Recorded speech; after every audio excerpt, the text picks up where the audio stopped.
Alors, bonjour tout le monde. Alors, mon nom est PA, je suis fondatrice de Les Petites Choses et aujourd'hui, j'ai le bonheur d'être avec Andréane Rowe pour faire une capsule sur les huiles essentielles, les solutions, les gestes qu'on peut intégrer à notre quotidien pour nous aider dans cette période critique qui est l'aide aux devoirs. Donc, Andréane, tu es fondatrice de Savoir-faire Tutorat, une entreprise qui a à peu près 2 ans et qui fonctionne très, très, très, très bien. Donc, je le dis d'ores et déjà, mais l'horaire est déjà bien, bien, bien chargé. Donc, je ne pense pas qu'il y ait de place davantage pour de nouveaux services de tutorat. Mais par contre, on va là avoir toute ton expertise à travers cette belle thématique. Mais oui, mais alors merci de m'avoir invité aujourd'hui. Bonheur partagé de passer un moment avec toi, avec les gens qui nous écouteront. Donc, en effet, maman de deux, belle-mère de deux, donc famille recomposée de 6. Je suis enseignante de formation, tutrice et en fait, je me suis spécialisée en orthopédagogie. Donc, comment accompagner les enfants dans leurs apprentissages académiques, mais aussi les parents. Comment se positionner dans cette réalité scolaire-là qui est parfois très différente de ce qu'eux ont vécu et comment on est capable d'arrimer le tout dans l'équilibre et une belle réalité familiale. Harmonie, moment agréable, on va essayer de traverser tout ça. Donc, Oui, merci d'être là, vraiment. Donc, ce qu'on va regarder ensemble, c'est, on va essayer d'avoir une vue large sur cette aide aux devoirs, c'est-à-dire à la fois les réflexions préalables qu'on peut avoir, même jusque dans le choix des écoles, on va parler un petit peu d'évaluation, diagnostic, etc., pour arriver tranquillement, pas vite, à ce moment des devoirs et des leçons, comment on peut le créer et qu'il soit en effet le plus harmonieux possible.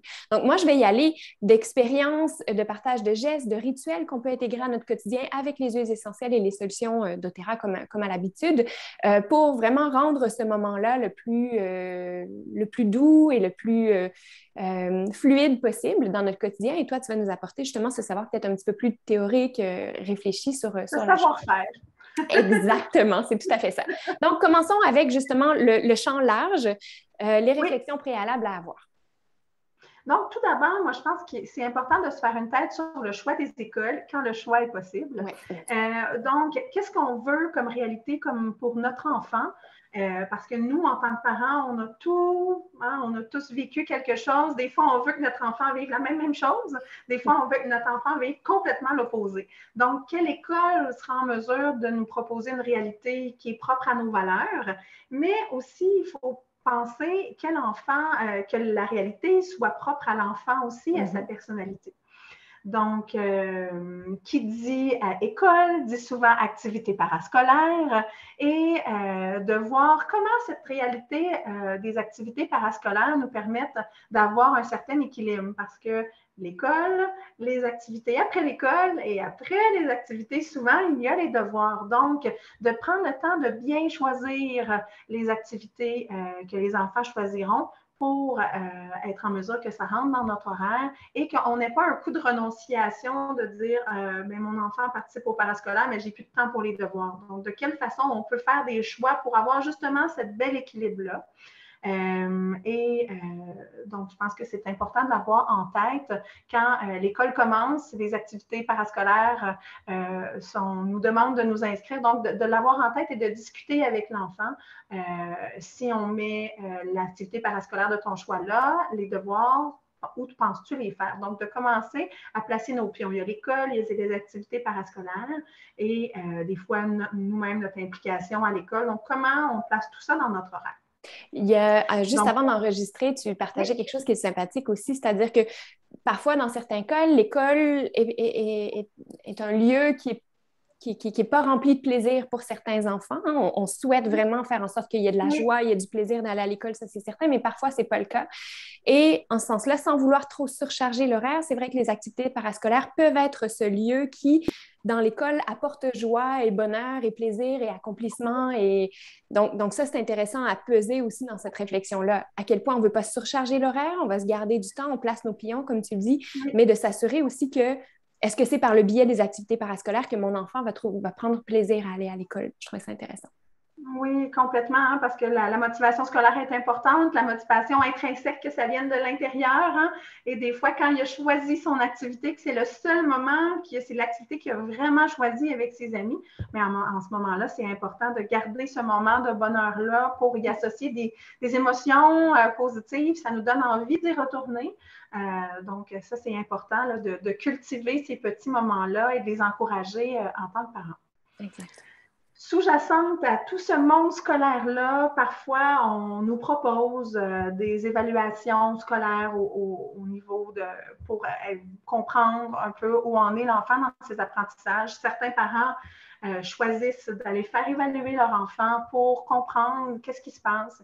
Et je pense que les évaluations peuvent être très positives parfois pour être capable de mieux comprendre qu'est-ce qui se passe. Moi, je le vois un peu comme une carte routière du cerveau de l'enfant, de dire comment je me positionne en tant que parent et pour mieux intervenir, pour mieux comprendre la structure. C'est pas de faire une évaluation pour automatiquement donner un médicament, mais c'est vraiment de faire une évaluation pour comprendre, pour se réajuster, pour prendre des bons outils. Et je pense que cette optique-là, cette position-là en tant que parent est importante à prendre. Certains enfants n'ont pas nécessairement des problèmes d'apprentissage, mais des fois, c'est le stress qui est à gérer. Donc, c'est vraiment de bien comprendre. Des fois, c'est des grosses colères. Ah, mais qu'est-ce qui se passe dans le cerveau de bien comprendre, se réajuster? Parce que cette routine-là familiale à la maison, quand on comprend notre enfant et qu'est-ce qu'il vit, à ce moment-là, ça nous aide à nous réajuster et des fois, c'est de simples paroles, mais ça peut faire une grosse différence qu'il y a moins de chicanes à l'heure des repas ou pendant la vaisselle. Ou pendant les devoirs. Mais exactement, puis je pense que cette idée-là d'évaluation, diagnostic, en tout cas telle que moi je la vois de façon très, très personnelle, c'est pas l'idée de créer des étiquettes ou de se dire, OK, ben voilà, mon enfant est comme ça et de le confiner dans une case, mais au contraire, c'est vraiment de nous permettre, nous, parents, de mieux nous adapter, puis peut-être même l'enfant de mieux comprendre sa situation aussi. Et là, j'y vais vraiment d'un exemple très, très, très, très personnel. Une de nos deux filles, on avait consulté en psychologie pour nous aider, nous, surtout, moins pour elle, parce que c'est plutôt pour nous, OK, où est notre cours 101 d'être des bons parents au moment de la grossesse? On ne l'a pas toujours, donc on apprend ce faisant, puis c'est bien d'aller chercher de l'aide, justement, pour ouvrir des stratégies possibles auxquelles on n'aurait pas nécessairement pensé naturellement. Mais donc, on avait contacté une psychologue qu'on a vue, elle a été absolument géniale et elle nous a mis sur la piste d'une immaturité de la structure frontale du cerveau. Donc, du jour au lendemain, on se retrouvait avec, c'est pas un diagnostic, mais on n'est pas allé faire l'évaluation complète, mais elle se disait, je crois bien que c'est ça. Et là, du jour au lendemain, on avait vraiment une meilleure compréhension du pourquoi des crises de notre enfant, de ces fluctuations très, très vives d'humeur. C'était des crises qui vraiment nous dépassaient, pour lesquelles on n'était absolument pas outillés en tant que parents, on n'y comprenait absolument rien, mais tout d'un coup, cette explication-là nous a permis d'être plus patients, d'être plus stratégiques dans nos interventions parce qu'on saisissait l'enjeu. On saisissait justement cette carte dont tu parles du cerveau de notre enfant, on saisissait. Et qu'on comprenait aussi que c'était ni de sa faute ni de la nôtre, mais qu'il fallait s'adapter, agir autrement. Dans le cas de cette immaturité au niveau frontal, ben, ça créait chez notre enfant un manque d'attention. OK, elle part dans la lune, on sent qu'elle n'est plus là avec nous. Ça ne dérange pas ça à l'école. Hein? Quand un enfant part dans la lune, c'est des enfants qui sont sages, où on sent qu'ils sont avec nous, mais en fait, ils ne sont pas toujours 100% présents. Donc, ça ne posait pas de problème à l'école, mais nous, on réalisait que elle n'était pas toujours avec nous sur la terre ou sur le plancher des vaches. Ça amenait aussi de la procrastination, de l'évitement devant certaines tâches qui étaient plus ennuyantes ou qui demandaient vraiment un réel effort. Et tout ça, ça menait à de l'opposition, à de l'impulsivité. Donc, partant de ça, ce qu'on a à travailler et ce qu'on aura toujours à travailler avec notre fille, c'est de façon globale, dans notre quotidien, c'est travailler ce sens de l'effort, travailler ce sens de la persévérance à travers des nouvelles routines à mettre en place qui nous ont été suggérées justement par cette aide externe, la psychologue. Et ce sens de l'effort, ce sens de la persévérance qui sera développé et qui continuera d'être développé tout au long de sa vie aura des répercussions partout, mais aussi pendant cette heure des devoirs et des leçons. Donc, je raconte ça pas pour dire pas parce que je suis une psychologue mais vraiment dans l'idée de la philosophie derrière les petites choses, c'est un peu ça. Comment comprendre de façon globale, comment prendre soin de nous de façon globale pour être des chercheurs de solutions, pour voir, OK, il y a un petit enjeu ici, qu'est-ce qu'on pourrait explorer pour que cette situation-là, on la traverse mieux. Et les huiles essentielles vont pouvoir nous soutenir dans ça par la bande, je dirais, nous accompagner dans tout ça. Donc, justement, comment on peut s'aider avec les huiles essentielles dans certaines situations qui seraient liées à certains diagnostics, quels qu'ils soient, là, ou certaines évaluations, ou certains comportements, etc., etc. Et moi, j'aime bien souvent partir de nous. Et là, si jamais tu as des choses à partager aussi, Andrea, n'hésite pas, mais j'aime bien partir de nous. Souvent, c'est à nous de nous adapter devant une situation et c'est ça qui est vraiment pas facile. Donc, je ne sais pas si vous connaissez la gamme Adaptive. Adaptive, c'est une synergie qui est disponible en huile, qui est disponible en roll-on, qui est disponible aussi en gélule, et là, je ne les ai plus avec moi, qui vise à nous aider dans des environnements, dans des situations qui sont chaotiques, où on a l'impression qu'on n'a pas une prise de distance face aux événements, qu'on est beaucoup plus réactif. Alors moi, quand je sens que je suis comme ça, je prends personnellement une gélule de Adaptive. Une seule par jour, ça m'aide à être plus détendue, plus rieuse, à stimuler ma capacité d'adaptation. Mais cette gamme-là, je l'utilise dans toutes ses formes, en fait. Diffuser du Adaptive, c'est génial. Justement, peut-être partir le diffuseur si vous travaillez de la maison avant d'aller chercher les enfants, comme ça ils reviennent et on est dans une ambiance calme, apaisante qui nous permet justement cette transition douce entre l'école et la maison. L'utiliser en roll-on, c'est génial. Et ça, pour les enfants, ça fonctionne aussi. Donc, on le roule tout simplement au niveau des poignets. On prend quand même quelques secondes pour l'inhaler. On pourrait en appliquer au niveau de l'occiput, qui est le petit trou ici qu'on a là, derrière la tête. On peut en appliquer derrière les oreilles, etc. L'idée, c'est de pouvoir aussi le sentir pour un effet assez immédiat sur le stress, l'agitation mentale. Sinon, je vous partage aussi vraiment une huile que j'aime énormément, qui a été un de mes premiers coups de cœur quand j'ai découvert ces gammes-là, c'est la synergie Balance, qui a de l'épinette noire du Québec en premier ingrédient, et peut-être aussi pour ça que je l'aime beaucoup. Mais c'est une synergie, donc Balance, le nom le dit, qui va aider à ramener de l'équilibre, qui va nous aider à être plus ancrés, moins réactifs. Dans mon cas, dans notre cas familial, ça nous aide à être plus patients, mieux s'adapter. Et donc, ce que je fais quand je sens qu'on est dans une situation, dans une phase aussi de notre vie où on est c'est ça, plus réactif, moins équilibré, moins ancré, ben, le matin, 1 ou 2 gouttes dans le creux de ma main et je me masse les pieds. Je fais exactement la même chose pour les filles, peut-être avec une goutte tout simplement. Un petit massage qui prend exactement 15 secondes, là, mais qui va nous permettre de travailler cet ancrage et cet enracinement. Donc, il y aurait toute une panoplie d'huiles essentielles que je pourrais nommer. Mais évidemment que si on pense, par exemple, à un enfant qui bouge tout le temps, qui est hyper agité, on peut là aussi explorer différentes choses. Oui, dans les huiles, mais je vais parler de cette base de toutes saines habitudes de vie, je crois. Évaluation ou pas, c'est l'alimentation. Donc, réduire le sucre au maximum, je pense que tu vas en reparler. Puis d'ailleurs, nos écoles nous encouragent, nous invitent à le faire en essayant de proposer ou de stimuler les parents à aller vers des collations qui sont non sucrées et zéro déchet aussi. Je ne sais pas si c'est seulement dans l'école où je suis, mais ça, c'est une très belle initiative également. Mais tant qu'à être dans l'alimentation, peut-être penser aux suppléments, aux compléments alimentaires. Pourquoi? Parce qu'on a tous des carences au niveau de l'alimentation, même si on mange le mieux du monde. La valeur nutritive des aliments est en chute libre depuis plusieurs années à cause de l'agriculture intensive, de la surexploitation des sols, etc. Mais souvent, nos enfants aussi ne mangent peut-être pas nécessairement tout ce qu'ils devraient manger au quotidien. Et là, les suppléments alimentaires ne s'équivalent pas tous sur le marché non plus. Donc, je pourrais vous donner plus d'informations pour aller voir vraiment la composition de ce qu'il y a ici. Mais moi, j'aime bien cette petite vitamine croquable à saveur de melon d'eau qui a un petit bonhomme sourire. Je ne sais pas si vous arrivez à le voir dessus. Donc, ça nous permet vraiment d'aller chercher toutes les vitamines, les minéraux qui sont essentiels à notre bon développement. Je pense aussi à l'oméga 3 qui est sous forme liquide, qu'on peut prendre dans un jus ou dans une cuillère à saveur d'orange, qui va travailler avec les bons acides gras, qui va soutenir toutes sortes de choses, mais aussi le bon développement et les bonnes fonctions du cerveau. Je pense aux sachets de probiotiques. Tout ça fait partie de la routine matinale chez nous. Donc là, toutes sortes de pistes à explorer qu'on pourra aller explorer davantage avec vous de façon individuelle. Super intéressant. Merci, Péa. Puis je pense que l'alimentation, le sommeil, les écrans, c'est vraiment la base pour être disposé à bien apprendre.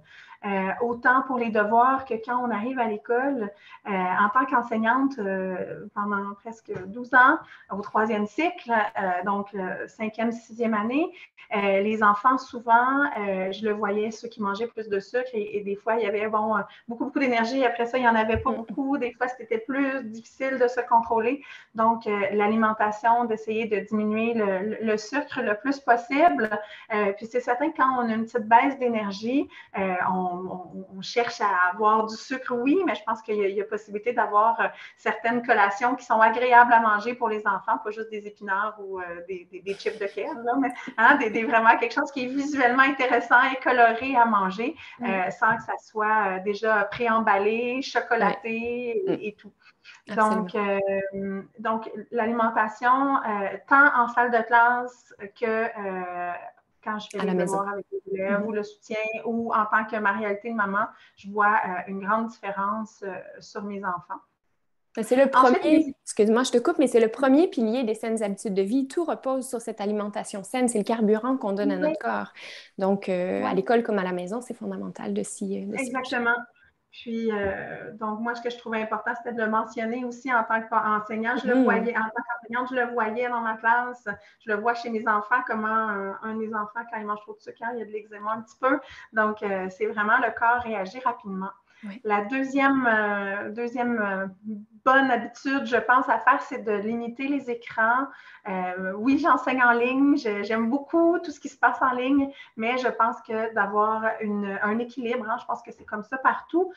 Puis, c'est certain qu'au début, ça fait un choc familial parce que du moment qu'on retire la tablette, souvent, les cris, les pleurs, les chicanes. Mais au bout d'un moment, quand notre intention est ferme que les écrans soient fermés, s'installent d'autres choses. Donc, plus de discussions, des fois de l'ennui, mais je pense que c'est bien d'apprivoiser l'ennui au lieu d'être stimulé constamment. Aussi, certains jeux entre les plus petits et les plus grands, quand on a plus qu'un enfant dans la maison. L'exploration de certains livres, de certaines choses, des petites discussions.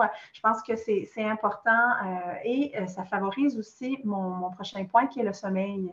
Donc, les écrans, quand on a une journée, c'est le fun, mais après ça, ça stimule le cerveau et le sommeil est vraiment un peu en être affecté.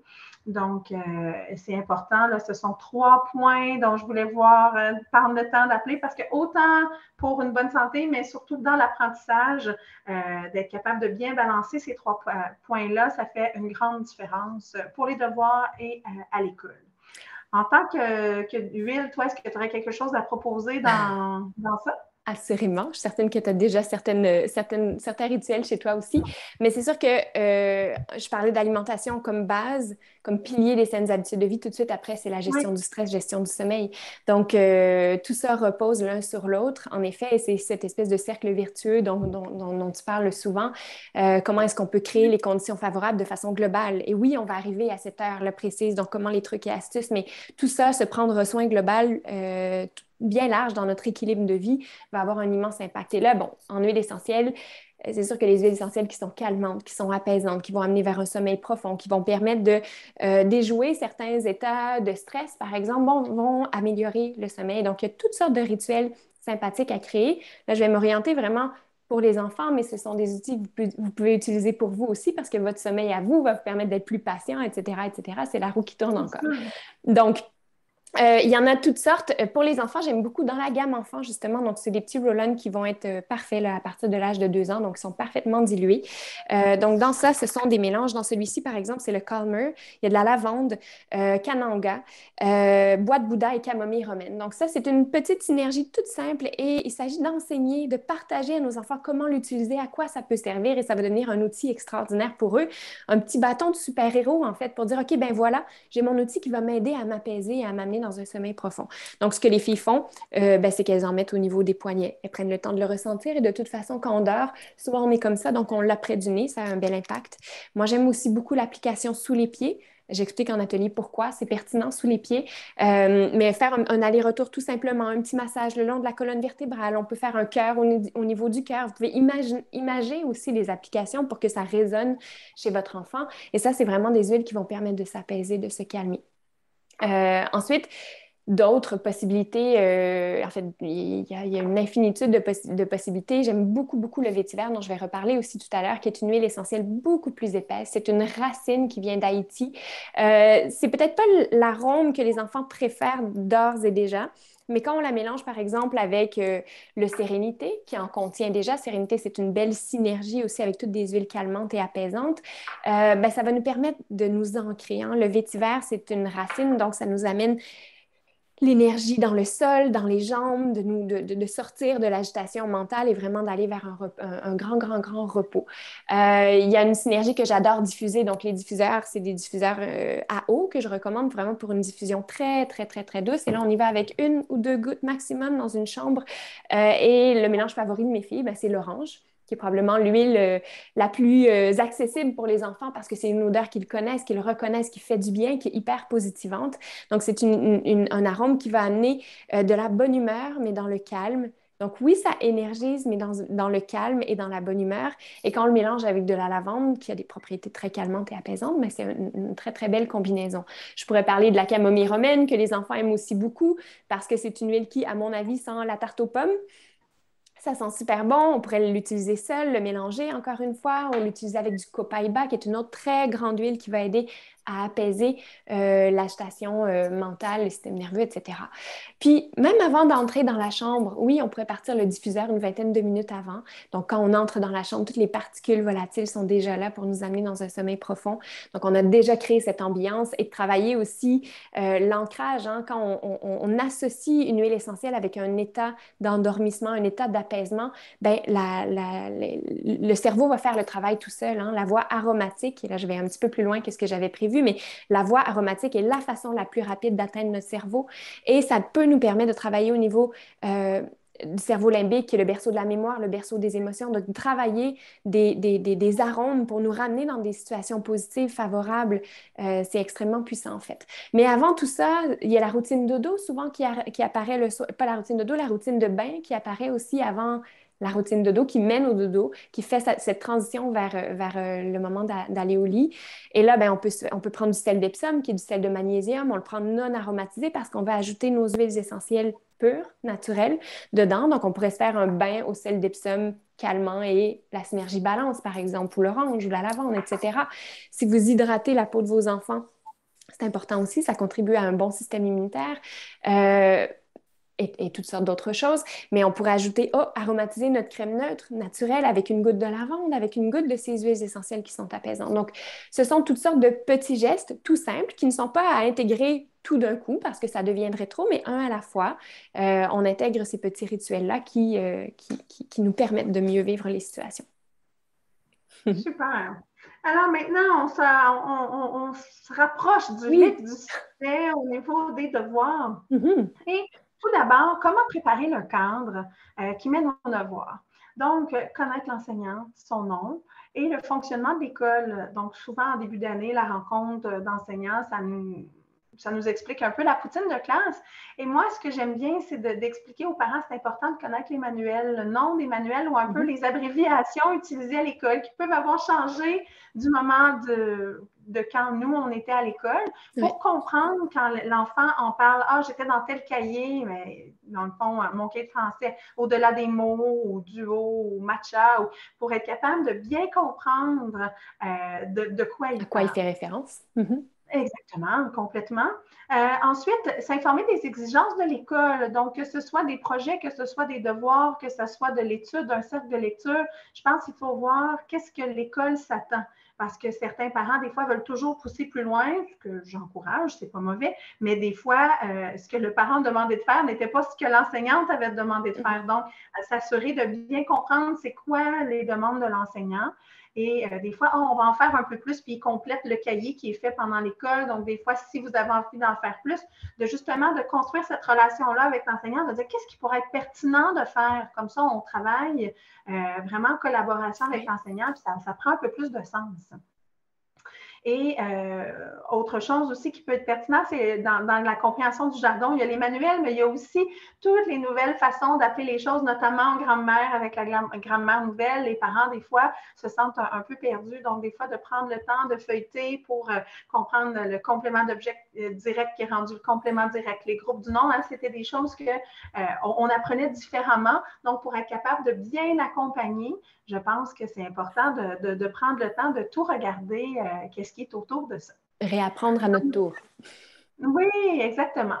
Et quand on vient pour installer la routine, je pense que c'est important de regarder à l'enfant, de regarder avec lui, quand aimerais-tu faire tes devoirs? Et là, certains vont dire, donner tant de choix, je ne suis pas sûre que moi, j'ai ce luxe-là de donner des choix à mon enfant. Mais je pense que des fois, c'est de lui demander, quand aimerais-tu les faire? Et c'est intéressant la raison qu'il donne. Donc, moi, mon enfant, en deuxième année, on avait beaucoup de chicanes, puis je lui ai demandé, je dis, écoute, il y a plusieurs façons de le faire, il y a même plusieurs personnes qui sont dans notre entourage avec qui tu peux faire les devoirs. Non, elle dit, j'ai pas de problème avec toi, mais après l'école, je suis fatiguée, j'aimerais les faire le matin. C'est un lève-tôt. Donc, ça nous a permis, et moi, j'ai acquiescé, j'ai dit, d'accord, je vais me lever avec toi le matin. Et je ne dis pas que c'est 100% parfait, mais la majorité de nos chicanes sont disparues parce qu'ils sentaient qu'il y avait le choix. Puis parfois, des fois, ils disent, j'ai envie de les faire avec papa, puis il les fait le soir parce que papa, le matin, il n'était pas disponible. Donc, choisir ensemble les moments des devoirs, mais aussi choisir une durée réaliste. Parce que des fois, dans notre volonté de parents, on dit, juste encore un petit peu, juste encore, on n'a pas fini tout le plan. Mais je pense que ça, c'est notre rôle de dire, OK, on va mettre une durée. Nous, on a notre journée en tant que parents, eux ont leur journée en tant qu'enfants, ados. Puis c'est important de dire, OK, voici le moment, c'est fini, c'est fini. On doit après, on fera autre chose, on se réajustera demain. Mais de savoir qu'il y a un début et une fin peut être très réconfortant chez l'enfant et d'éliminer les comportements opposants parce qu'il y a le début, il y a la fin. On peut mettre un chronomètre, un time timer, peu importe ce qui est à notre portée. Donc, je pense que de choisir la durée réaliste peut être réconfortant pour dire, OK, après, c'est fini. Exactement. Et là, je pense que tu avais aussi des suggestions pour cette routine-là qui est installée. Donc, en fait, là, on est pile dans le moment. Comment on gère ça? Comment on stimule une concentration pour que dans ce temps qui file, mais on soit optimum et qu'il y ait une bonne compréhension et qu'on ne soit pas toujours en situation d'évitement. Donc, des huiles essentielles pour aider à stimuler la concentration, il y en a tout plein, là encore, et je vous donne quelques favorites. La synergie dans la gamme enfant, encore, Thinker. Tout à l'heure, je parlais de la gamme enfant avec le Calmer. C'est parfait à partir de l'âge de 2 ans, mais on peut les utiliser nous aussi. Ce sont des formules qui sont prédiluées, mais qui vont être toutes douces, même pour les adultes. Donc, enfants, plus grands enfants, pré-ados, ados, tout ça, c'est des bonnes solutions aussi. Donc, le Thinker est super intéressant. Qu'est-ce qu'il y a dedans? Je vous le dis rapidement. Donc, il y a du vétiver, on en a parlé beaucoup, je vais en reparler encore. Menthe poivrée, clémentine, romarin. Ce sont toutes des huiles qui vont favoriser soit le calme de l'agitation mentale ou l'énergie, aussi la motivation. Donc, dans le Thinker, c'est super, super intéressant. Et donc là, on y revient avec ces ondes d'application qui vont être près du cerveau, au niveau de l'occiput, derrière les oreilles, les poignets, on sent. Donc, ça, c'est des applications qui sont toutes simples et qui peuvent aussi permettre à nos enfants d'être autonomes dans leur utilisation et leur application des huiles.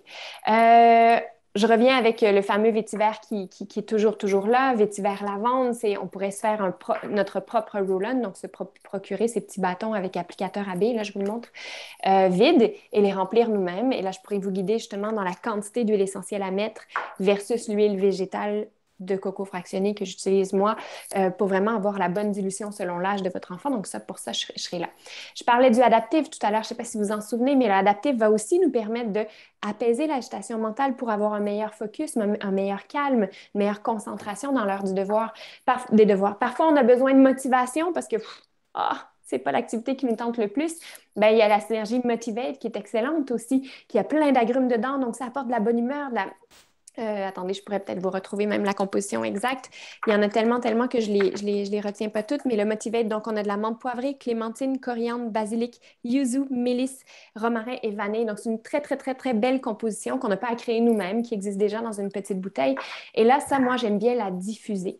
C'est juste extraordinaire. C'est un arôme qui sent super bon, qui est hyper positivant. Alors là, ça sera pour tout le monde qui est autour de la table. On n'a pas parlé aussi peut-être tu reviendras après peut-être mes petites suggestions d'huile, mais le lieu pour faire les devoirs, c'est peut-être intéressant aussi de penser à un lieu propice. Oui. Mais avant d'aller là, je dirais, bon, il y a toutes sortes d'autres huiles. Et là, je lance des perches parce que je ne sais pas exactement ce que vous avez. Moi, je parle toujours de la gamme de Terra, évidemment. Mais il y a le cyprès ou l'épinette noire qui est super intéressant, mélangé avec la bergamote. Et là, cette synergie-là, donc un sapin, une épinette, mélangé avec cette bergamote, va nous aider à travailler notre patience, à apaiser l'esprit. Une autre synergie que j'aime bien, si vous voulez la créer vous-même, c'est menthe poivrée, pamplemousse et romarin pour un meilleur focus, une meilleure concentration mentale. Ça pourrait être un masque aromatique avec du bois de cèdre. Là, je ne l'ai pas apporté, mais un masque aromatique, qu'est-ce que c'est? Une goutte dans le creux de la main, on frotte les mains ensemble, on approche du nez pour un 30 secondes de respiration profonde. Donc, c'est juste le temps de se mettre au neutre pour vraiment entamer cette période de devoir. Et ça, c'est pour vous comme pour votre enfant. Euh, L'idée, on parlait d'implication de l'enfant dans le choix de l'horaire, de la durée, du lieu, de avec qui on fait les devoirs. Ben, l'impliquer aussi dans le choix des huiles pour qu'il choisisse l'arôme qu'il préfère, qu'il puisse travailler lui-même son ancrage positif avec des arômes qui lui plaisent et qui correspondent à son, parce qu'on ne réagit pas tous de la même façon avec les mêmes huiles. Donc, de choisir vraiment une huile qui fonctionne, d'explorer assez pour voir, OK, celle-là, elle est juste parfaite pour moi. Mais ça va amener toute une richesse, je crois, dans l'expérience. Donc, je te laisse Oui, peut-être aller avec ce choix de lieu. oui, exact. Ben, le choix de lieu qui ensuite, dans le fond, nos valeurs en tant que famille. Donc, là, on a parlé de choisir le moment avec les enfants. Tout à l'heure, on a parlé aussi de choisir les activités parascolaires. On a parlé aussi, des fois, les enfants ont des difficultés ou donc de dire, OK, dans l'horaire, on a choisi le moment des devoirs où ils vont avoir lieu, ces devoirs-là, dans notre vie familiale, avec des fois des frères et sœurs qui font du bruit, avec des voisins qui jouent de la musique, peu importe quelle est notre réalité, de choisir un lieu. Des fois, les enfants vont encore là être capables de dire « Oh non, pas ma chambre ».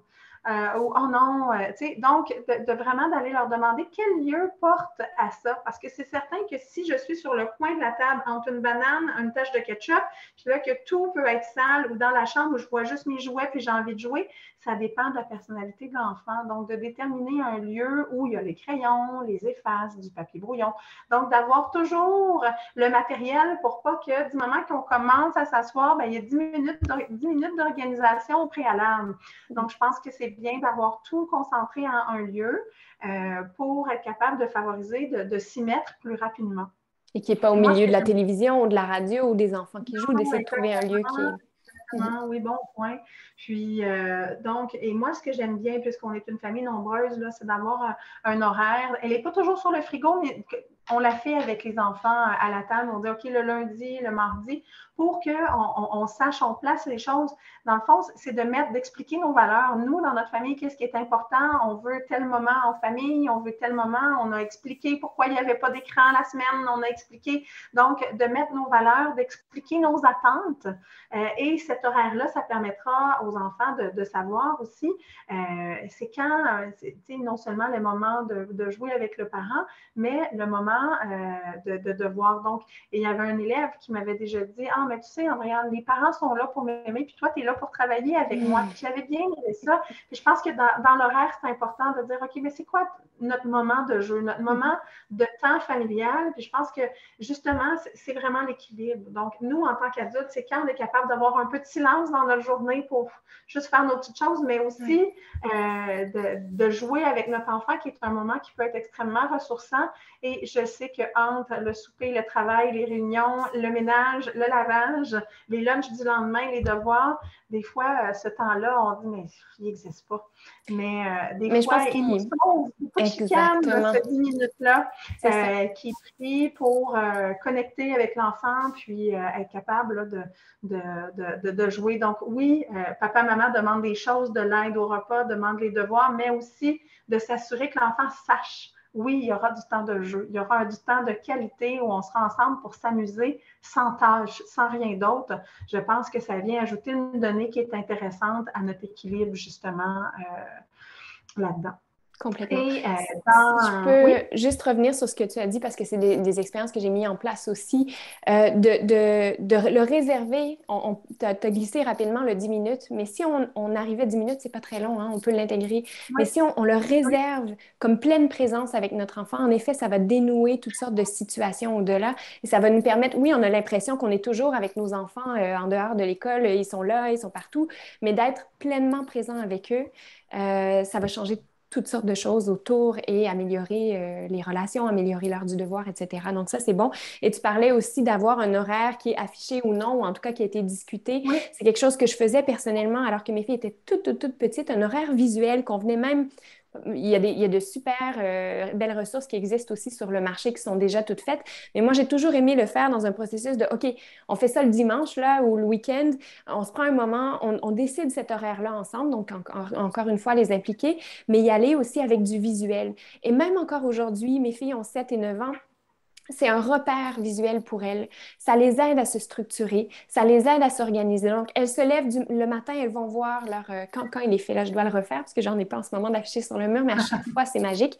Elles vont voir, OK, oui, c'est vrai, je dois faire ça. Parfait, je le fais. Ça devient presque stimulant. OK, je le fais. OK, j'ai avancé sur ma liste. Il y a des tempéraments qui réagissent bien à ça. Et oui, quand c'est visuel en plus, ben, complètement. c'est génial. Oui. Bon, je te laisse poursuivre.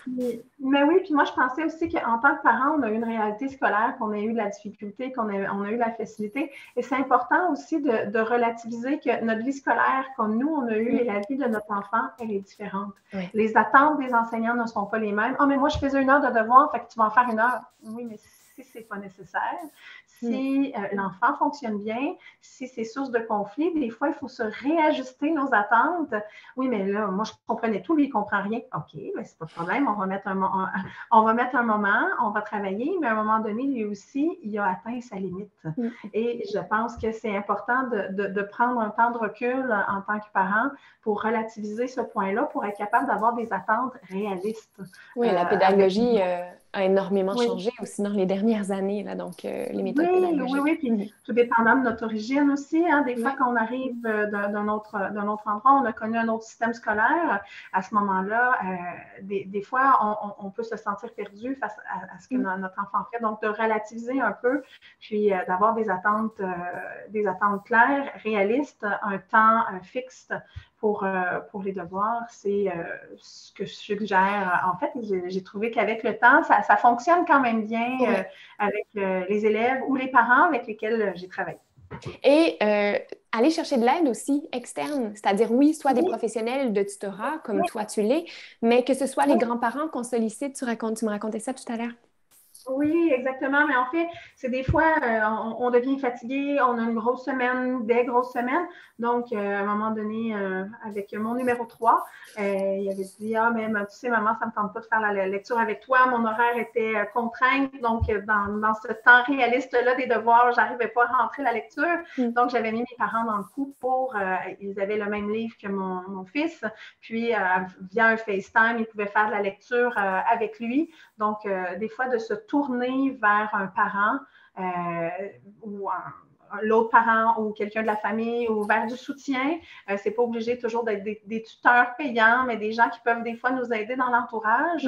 Mm. Ça peut nous décharger un petit peu et désamorcer ces temps qui peuvent être conflictuels quand on cherche à avoir un temps réaliste, justement. Se Donc, de ne pas rap- hésiter. Se Oui, rappeler qu'on est une communauté aussi, là, les enfants du oui, quartier, pourquoi il y a toutes sortes d'idées créatives qu'on peut mettre en place. Là, OK, le lundi, on fait le devoir dans telle maison avec tel ami, puis le mardi, ce sera ailleurs, donc se partager les oui, tâches. Mm. complètement, complètement. Il y a plein de possibilités pour aller chercher ce soutien-là. Puis, des fois, de varier la personne avec qui les enfants font les devoirs. Des fois, ah, ben, si je le laisse à mon conjoint, ça ne sera pas bien fait. Pourtant, j'ai des gens dans mon entourage qui disent, ah, mais quand je faisais les dictées avec mon père, il mettait plein d'onomatopées, pardon.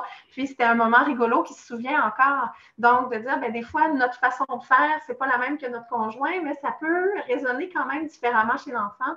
Et même si c'est pas fait dans le bon temps ou de la bonne forme, où ça finit en poufant de rire, ben, des fois, ça peut justement être un moment où c'est ça, ça devient Ramener le agréable. plaisir. Oui, Voilà. exactement, exactement. Le plaisir avec les devoirs, c'est mon mot de la fin. Ah, génial. Écoute, je nous arrête ici parce que je pense qu'on a déjà livré tout plein d'informations à la fois, que ce soit en idée de rituel, en idée d'huile Oui. essentielle à intégrer justement pour rendre ces moments-là plus faciles, plus doux, plus fluides. Et on a bénéficié de ton expertise qui est juste extraordinaire. Donc, merci, Andréane. Bien, merci à toi de ton temps aussi. Puis je veux dire aux gens merci de leur écoute. Si toutefois il y en a qui ont des questions, vous pouvez me joindre là, en cherchant Savoir-faire tutorat en ligne. Vous tomberez sur moi assurément. Je rappelle mon nom, Andréane Gros. Je vais mettre de Merci. toute façon sous la publication, la vidéo YouTube, je vais mettre le lien vers toi. Et donc, vous pourrez et la contacter elle et moi au besoin si vous avez envie d'aller plus loin là-dedans. Oui, pour avoir des bons cocktails pour avancer dans la vie scolaire. Exactement. C'est bon, un Merci. gros merci, PA. Bye bye.